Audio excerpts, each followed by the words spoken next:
everyone, and welcome to lesson 13.2. Today we are starting on page 171, and we have lots to talk about with rational functions. So on page 171, we see in number 1 a function x plus 5 divided by x squared minus 4. We talked a lot about in the previous lesson that the denominator of this function is going to show us our vertical asymptotes. So what we see on this graph is that if we check at the denominator where this is equal to 0, we can find our vertical asymptotes at 2 and negative 2 this time. And we can confirm that by looking at this graph. Now another piece of info then we can check by kind of comparing the graph to the function itself is if we graph these two functions g of x and h of x. And what we notice on these two functions is that when we are analyzing the horizontal asymptote, we notice for both of these that there is a horizontal asymptote at y equals 0, where our end behavior is going along that horizontal asymptote in each of these where y equals 0.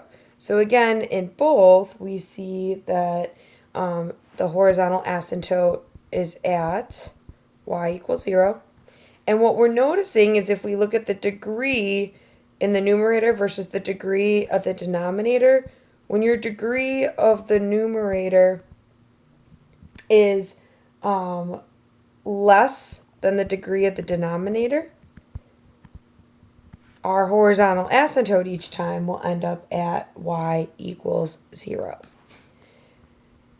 Now, if we skip down to number 3, we are looking at, again, some more rational functions. This time we are checking out what happens when the degree of the numerator is equal to the degree of the denominator. So if we check out these examples, notice the first graph has 6x to the first. The denominator has x to the first power. And what we're noticing on this one is that it looks like that our horizontal asymptote is following along the y value of 6 for the first one. And then in the second one, both of the numerator and the denominator are 2x squared and 2x squared. And this time what we're noticing is it appears we're kind of having this horizontal asymptote. Looks like that it is following along y equals 1 throughout this graph. So what we're noticing is when those degrees match each other, so the degree of the numerator equals that of the denominator, what is going to end up happening is we have what we call the ratio of the leading coefficients. So for instance, on this first one, our horizontal asymptote was at 6. For the second one, our horizontal asymptote was at 1.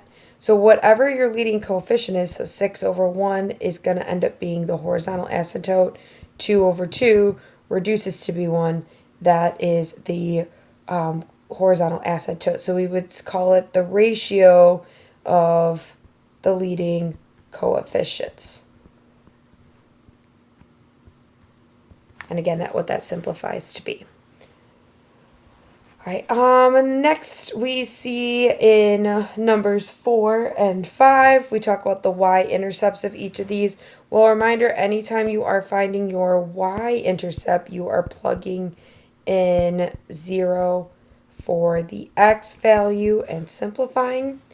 The x-intercepts, though, are going to be a little bit different. If we look at those two examples from number 3, and we check out these y-intercepts, notice the first one, we have a y-intercept here at negative 0.16 repeating, aka negative 1/6. And then in the second one, notice we actually do not have any vertical asymptotes. Or sorry, not vertical asymptote, x-intercepts. And the reason for that being is that when we look at these numerators, because that's how we're going to end up finding our x-intercepts, if we set the numerator of the first one equal to 0, we end up with an x-intercept at negative 1/6. The second one, though, if we try setting the numerator equal to 0, we find that we're taking the square root of a negative, So there's no x-intercept because the zeros would be imaginary.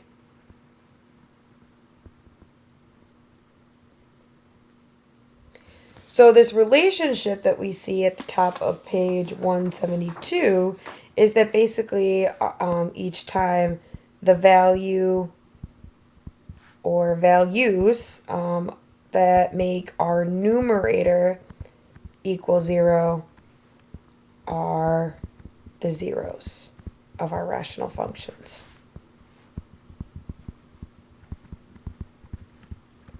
Now the next piece of this is going to ask us to look at some pieces to graph. Now each time you want to think about each of these concepts. What is our horizontal asymptote?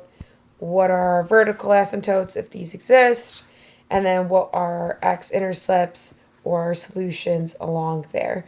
As well as things like the y-intercept if you want to think about that, and plotting each of these points and maybe some test points. So again, we see some of this information here where we look at these different pieces and then choose some test point intervals as well to find a final graph. Okay, and notice something interesting about our horizontal asymptote. Our horizontal asymptote each time influences our end behavior because basically what will happen each time as x goes to positive or negative infinity, our y values are going to follow along any horizontal asymptotes. You can, however, cross over a horizontal asymptote in the middle of the function. But what we won't see is crossing over any vertical asymptotes. So keep that in mind.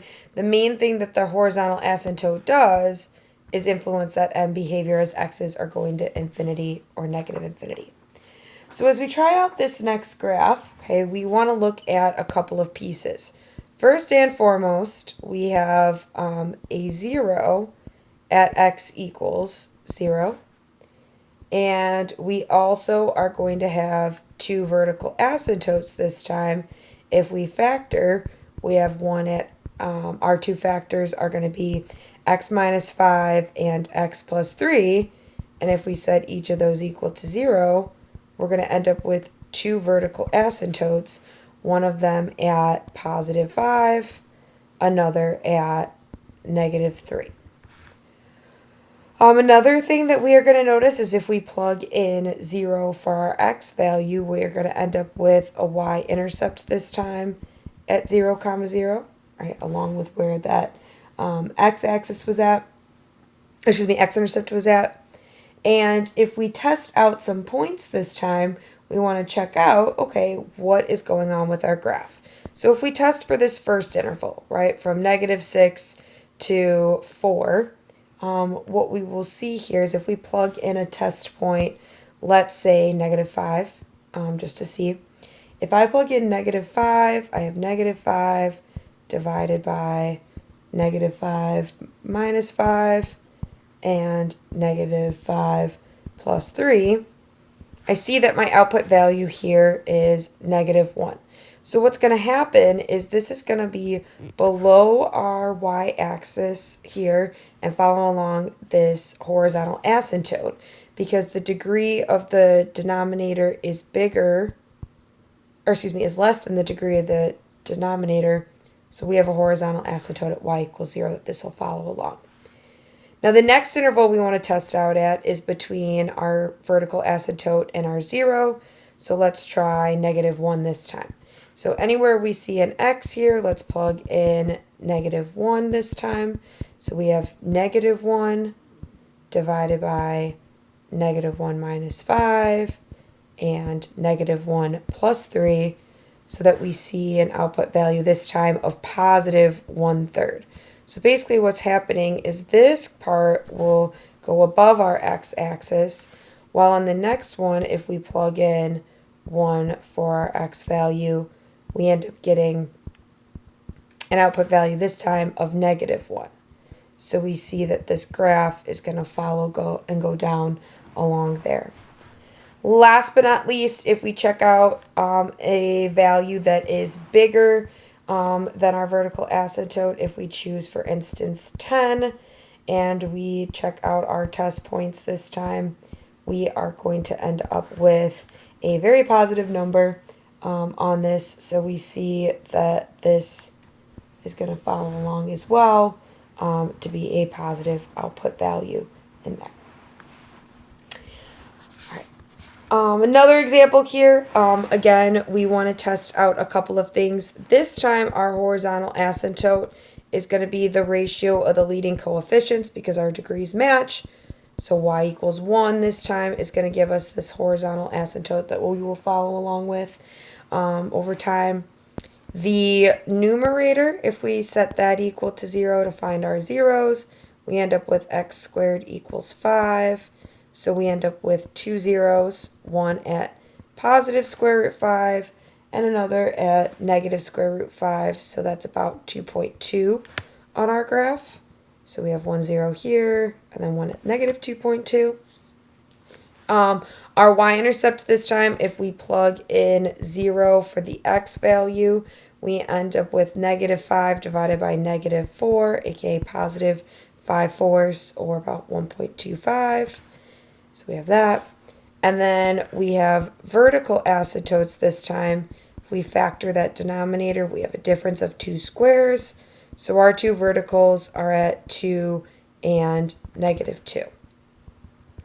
So this time we notice a couple of different things. A reminder, some test points are often useful here, but we see this 0 down here and we know that our overall graph should then follow along the horizontal and vertical asymptotes for our end behavior.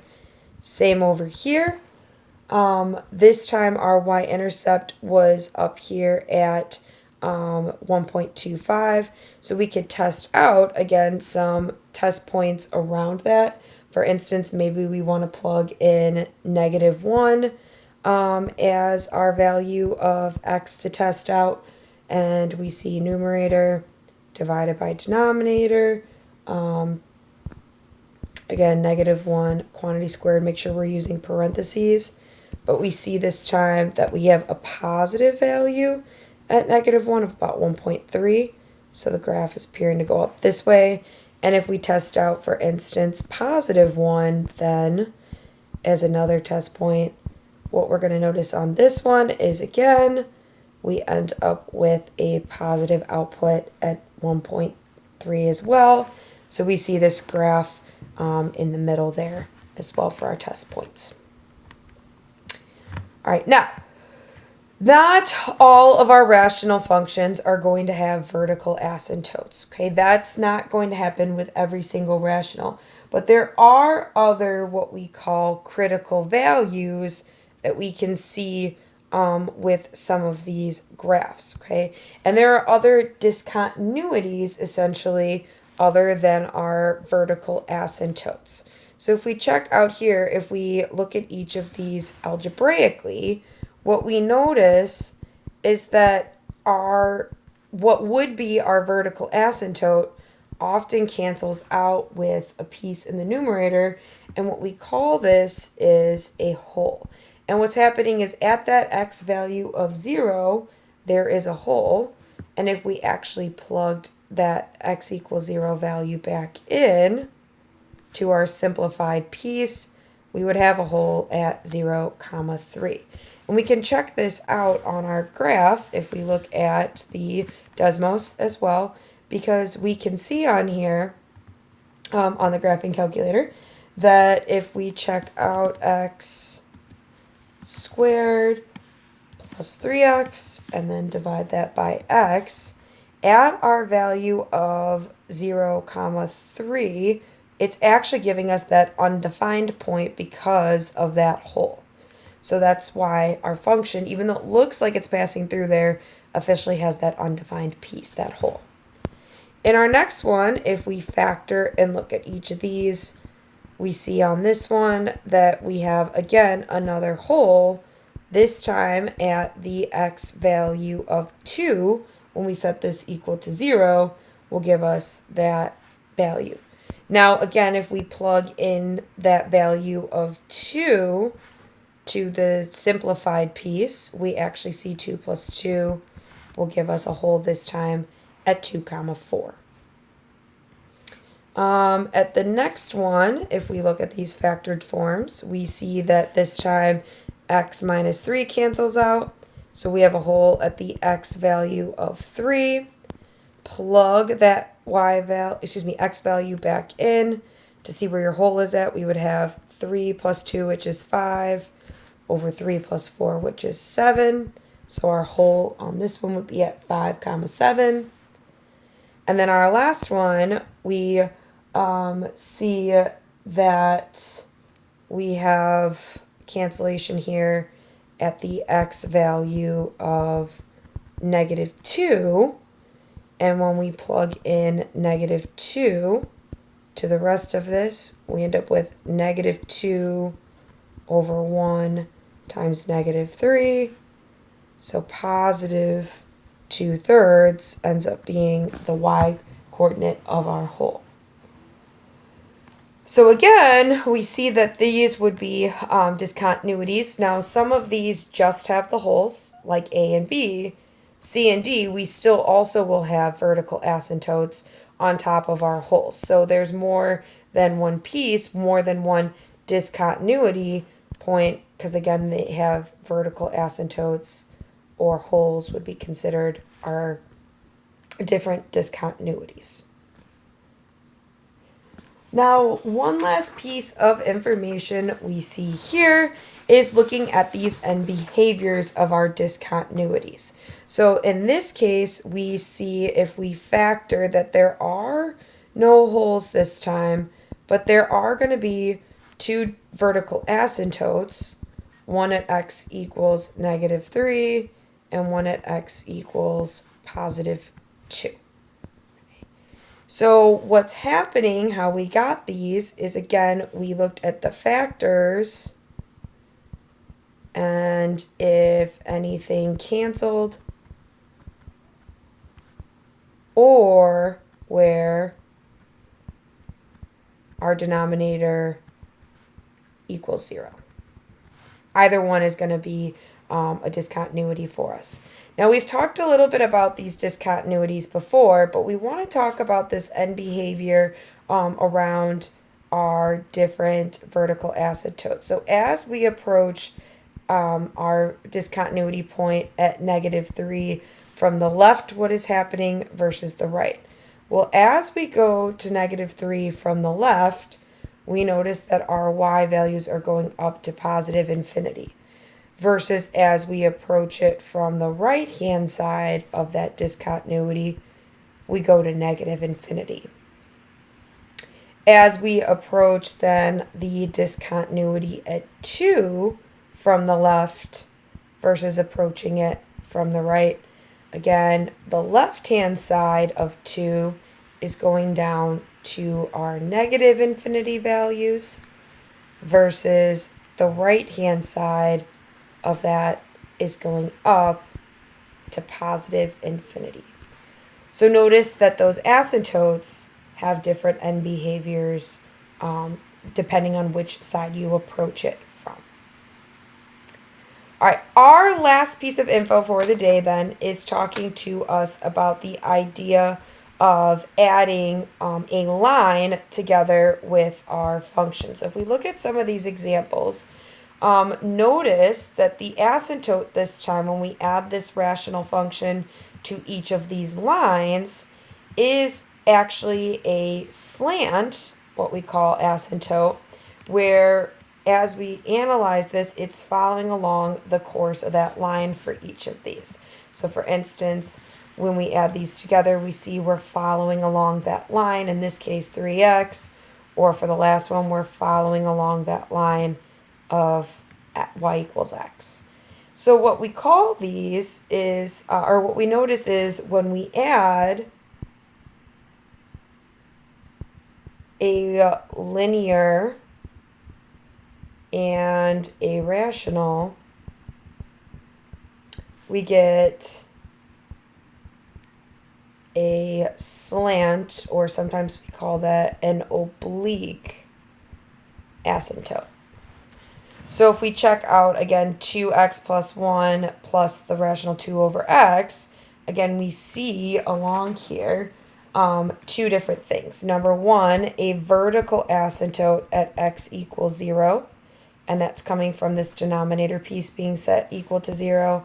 But we also are seeing a slant asymptote along the line y equals 2x plus 1, where this is being added across. Now, a slant is not too terrible to notice when we are in this form of the line plus the rational. However, it's a little bit harder when we are being given our rational in this factored form. So when we are trying to rewrite this in the terms so that we can analyze it a little bit easier, what we do is we start with the vertical asymptote. In this case, we have a vertical asymptote at -4, and then we take that value and put it inside the box and synthetically divide so that we can rewrite this. We use the coefficients from the numerator, and as we synthetically divide, we add down, multiply, add down, and what we notice is we can rewrite this function as y equals 1x minus 1, and then this is just going to go over this remaining piece here. Okay. Now, what this allows us to do is this officially is the function we were just looking at, right? So if we check this out, these are the same functions, right? I could take x squared plus 3x and then minus 2 all divided by x plus 4. And what we notice is this is the exact thing that we got when we took our synthetic division. X minus 1 plus 2 divided by x plus 4. It's the same exact function. We just are expressing it a little bit differently because now what we can see is that this slant line that this is running across is based on this first piece, and then our vertical asymptote at x equals -4 is based on that denominator piece, right? So it's written a little bit nicer than when we see it in that factored form. And again, we would be able to see vertical asymptote and then our slant coming from this piece here, y equals x minus 1. We'll definitely be working more with all these different concepts in class. Thanks everyone for watching.